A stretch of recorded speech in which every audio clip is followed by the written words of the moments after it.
Bom dia, meus queridos alunos. Tudo bem com vocês? Vamos lá, então, começar mais uma semana do volume 3 do PET, né? A semana um. Vamos lá? Durante esta semana, nós vamos aprender, então, sobre os componentes físicos e a transformação da paisagem. Você sabe a diferença entre tempo e clima? Tempo se refere a um estado momentâneo das condições atmosféricas de um dado lugar em um determinado momento e está sujeito a variações.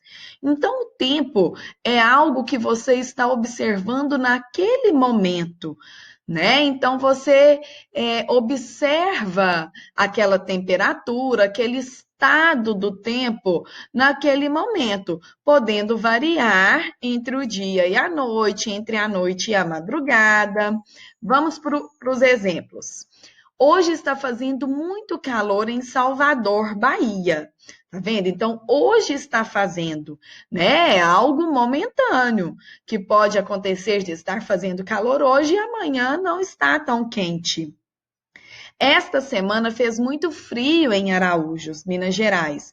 Esta semana, né, parece que caiu um pouco as temperaturas, mas durante a semana passada não estava tão frio. Então, pode acontecer, o tempo pode acontecer de haver mudanças entre o dia e a noite, principalmente entre o dia e as madrugadas. Agora, clima é uma condição duradoura do ambiente atmosférico e equivale ao conjunto dos tipos de tempos mais comuns em um determinado lugar ao longo de um período de aproximadamente 30 anos. Então, o clima é uma condição mais duradoura, pessoal. Então, é algo que você observa durante muito tempo para distinguir o clima daquele lugar. Vamos para os exemplos para vocês entenderem. Olha, Tocantins é um estado muito quente e seco. Então, é algo que foi observado durante muito tempo e constatou-se que o clima de Tocantins, na maior parte das vezes, né, na maioria do ano, lá é quente e seco. O clima em Belém é equatorial, com temperaturas elevadas e chuvas bem distribuídas ao longo do ano. Então, equatorial é o nome do clima de Belém. Vocês vão estudar mais para frente que existem vários tipos de clima. Tá bom? Com temperaturas elevadas, né? Ou seja, faz muito calor na maior parte do ano. Mas olha para vocês verem, diferente de Tocantins, que é seco, lá na maior parte do ano, chove bem, né? As chuvas são bem distribuídas. Ficou certo, gente? Deu para entender um pouquinho a diferença entre tempo e clima? Vamos lá, então, passar para frente? Então, agora a gente vai falar de outro fenômeno físico, natural, que é o relevo, conjunto de formas físicas que compõem a superfície da Terra. Né? Então, o relevo são as formas da nossa superfície terrestre. A gente sabe que a superfície terrestre, ela tem altos e baixos, tem lugares com grandes altitudes e lugares bem planos, não é mesmo? Então, agora vamos conhecer um pouquinho sobre cada tipo de relevo. Montanhas são formas de relevo que apresentam elevações e altitudes superiores em comparação com regiões imediatamente vizinhas, né? Então, são as formas de relevo que são superiores à sua vizinhança ali, à sua região vizinha, tá? Alguns autores afirmam que uma elevação no relevo só pode ser considerada como formação montanhosa se possuir mais de 300 metros de altitude em relação ao relevo que se encontra ao redor. Então, vamos lá para vocês verem uma foto de uma montanha. Olha, repararam, observaram aí direitinho? Então, vamos lá para o próximo relevo. Planaltos são elevações de relevo que possuem uma extensão um pouco ampla e a parte mais alta relativamente plana. Apresentam, em geral, altitudes medianas, sendo menores que as montanhas e maiores que as planícies. Então, agora vocês vão entender quando fala assim, ó, a parte mais alta, relativamente plana. Olha na foto para vocês entenderem. Tá vendo a parte mais alta do Planalto? Ela é relativamente plana, não é?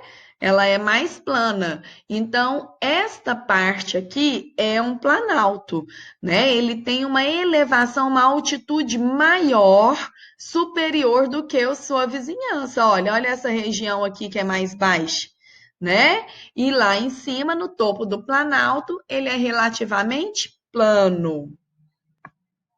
Vamos lá, então, agora para as planícies. São áreas mais ou menos planas, porque não tem jeito de ser totalmente plana, né? Alguns lugares ela é um pouquinho desnivelada e que possuem uma altitude menor, olha, menor em relação às montanhas e aos planaltos. Vamos lá para vocês verem uma foto de uma planície, tá vendo? Olha, agora para a depressão, né, que também é um tipo de relevo. São áreas que apresentam altitudes, agora, gente, inferiores em relação ao relevo circundante. Até então, a gente viu altitudes superiores, que eram as montanhas e os planaltos. Agora, altitudes inferiores aos seus vizinhos. Olha lá na foto para vocês entenderem. Tá vendo esta parte aqui? É o relevo chamado depressão, uma parte inferior aos seus vizinhos. Olha, a região que está, ó, próxima a ele. Tá vendo? E por último, nós temos os morros, que é constituído por pequenas elevações de terreno com declínio suave. Considera-se em geral que um morro é mais baixo e menos abrupto que uma montanha. Então, olha a diferença aí dos morros para as montanhas, tá vendo? Ela não é ponte aguda assim, ó, né? Ela não vai até lá em cima. Ponte aguda como as montanhas, ela é mais arredondada, são mais desgastados. Certinho, pessoal? Ficou claro aí sobre os tipos de relevo? Então, agora a gente vai falar um pouquinho sobre as principais formações vegetais. Então, o que, que são formações vegetais? Né? Que além das florestas, existem outros tipos de formações vegetais. Existem as savanas, os desertos, os campos, tá? Vários outros tipos de vegetação.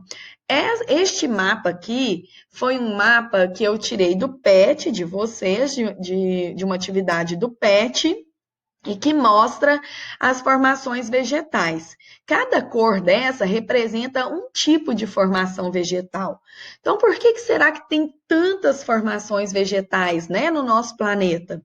Porque todos esses fenômenos naturais que eu estou falando para vocês, eles são interligados, né? Então, as vegetações, elas dependem do clima, do relevo, elas dependem da hidrografia, né? A quantidade de água para se desenvolverem. Então, em lugares que tem um clima, por exemplo, quente, vai se desenvolver um tipo de vegetação. Em lugares que o clima é mais frio, outro tipo de vegetação. Em lugares em que quase não chove, né, vai se desenvolver os desertos e assim por diante. Então, é importante vocês lembrarem que todos esses fenômenos estão interligados, um depende do outro. Certo, pessoal? Então, vamos para frente. Agora a gente vai falar, por último, da hidrografia. A hidrografia, então, é toda a quantidade de água que existe em nosso planeta. Então, nós temos aqui um gráfico, né, que mostra a quantidade total de água do nosso planeta. De azul aqui, ó, 97% é água salgada, 3% água doce, Destes 3% de água doce, olha como que a água doce está distribuída em nosso planeta. 71%, mais da metade da água doce, está nas geleiras, água congelada. 18% em depósitos subterrâneos. O que são os depósitos subterrâneos? Os aquíferos, né? São as águas que se encontram debaixo da terra. 7% lagos e cursos d'água, né? Os rios. E 4% a umidade do ar. Então, a gente vê que além da quantidade de água doce ser bem pouca, né, apenas 3% em relação à água salgada, nós ainda temos grande parte dela congelada e nos depósitos subterrâneos, né, que são águas de difícil acesso. Então, vamos lá. Ficou claro, pessoal? Então, agora nós vamos passar para as atividades, tá? Vou explicar para vocês todas as questões do PET da primeira semana. Vamos lá. A primeira questão pede para vocês observarem essas duas imagens. Na letra A, compare as principais características climáticas dos lugares retratados nas imagens acima e liste em seu caderno as diferenças entre eles. Então, vocês vão comparar os tipos de clima que existe aí em cada uma dessas fotos, né? E vai fazer uma listinha aí, comparando as diferenças, tá? Na foto, na foto 1, vocês podem enumerar Copacabana aí como foto 1, Toronto como foto 2. Na foto 1, o clima é assim, assim, assim, né? Na foto 2 é assim, assim, assim, tá bom? Na letra B, pergunta o seguinte: algum dos lugares retratados apresenta características climáticas semelhantes àquelas do lugar onde você vive? Em caso positivo, quais são? Então, algumas dessas imagens aí, falando de clima, viu, pessoal? Tem o clima parecido, né, semelhante com a região que nós vivemos? Tá bom? Vocês vão, se vocês acharem que sim, vocês vão explicar quais são. Na letra C, perguntou, na sua opinião, por que há diferentes tipos de clima na Terra? Então, vocês vão pensar aí um pouquinho, né? Por que será que existe tantos tipos de clima diferente na Terra? Correto? Então, vamos passar para a questão 2. Na questão 2, tem um mapa falando sobre altitudes, né? Este mapa, no meu vídeo, não ficou muito bacana, porque ficou um pouquinho desfocado. Mas quando vocês acessarem aí no celular, né? Ou quem xerocou, deve estar mais nítido aí a legenda. Na legenda está mostrando que cada cor é uma altitude diferente do relevo, viu? É um mapa mundi do relevo, falando-se das altitudes, tá? Então, cada cor, ela mostra uma altitude diferente. Então, olha na letra A.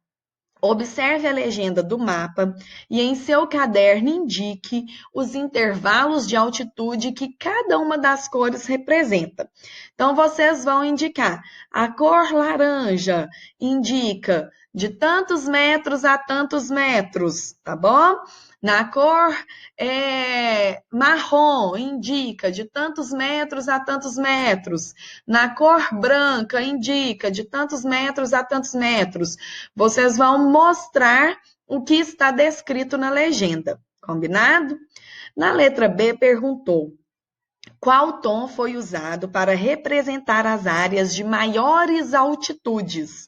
Então, que cor foi usada na legenda que mostra as maiores altitudes? Foi o marrom? Foi o laranja? Foi o branco? Vocês vão indicar. C. Pesquise, se possível, em quais cadeias de montanhas está situado o pico mais elevado do mundo e o mais elevado da América. Então, se vocês puderem fazer a pesquisa, é bem interessante para vocês descobrirem, né, qual é o pico mais elevado do mundo, ou seja, o lugar mais alto, tá bom? E o mais elevado da América, viu? Do continente americano. Na questão 3, nós temos uma paisagem, né, com indicativo aí de letra A, B, C, D e E, onde vocês vão, em cada letra na imagem, diz respeito, então, às principais formas de relevo: montanha, planalto, depressão, planície e morro. Então, vocês vão responder qual tipo de relevo se refere a cada letra. Então, a letra A é uma montanha, é um planalto, é uma planície? Vocês vão responder, tá bom? A letra B é um morro, é uma planície, é uma depressão, certo, pessoal? Então, vamos lá para 4. Na 4, estão acabando com a floresta amazônica. E eu com isso? Eu moro em Minas Gerais. Você concorda com essa frase? Por quê? Pesquise ou converse com seus familiares sobre a importância da floresta amazônica para o planeta Terra. Então, você concorda que mesmo, né, nós morando em Minas Gerais, nós não devemos então preocupar com a floresta amazônica? Nós não devemos preocupar que estão desmatando, né, a floresta amazônica? Porque a gente mora em Minas Gerais, né? Então não, nós estamos longe aí da floresta amazônica. Vocês acham que mesmo assim nós não devemos, né? Nós devemos concordar com essa frase? Vocês vão explicar, combinado? E por último, né, a questão 5, ela mostra, ó, água doce, água salgada no mundo, né, um gráfico, e fala na letra A, qual a porcentagem de água salgada e de água doce no planeta Terra? Aqui, nesse gráfico, tá um pouquinho diferente daquele gráfico que eu mostrei para vocês, ó. Aqui tá 96,5 de água salgada, né? Naquele outro eu tinha mostrado 97, porque às vezes dá uma diferencinha mesmo, né, de gráfico para gráfico. E de água doce, 3,5%. Tá? Mas não tem problema, não. Vocês podem fazer de acordo com esse gráfico da questão. Na B, fala o seguinte: por que nem toda a água doce da Terra está disponível para o consumo imediato? O que eu falei para vocês? Né? Onde se encontra a maior parte de água doce? Tá? Então, vocês vão lembrar lá da minha explicação falando sobre a hidrografia para responder a questão. Correto, pessoal? Então, bons estudos, fiquem com Deus e qualquer dúvida eu estou aqui.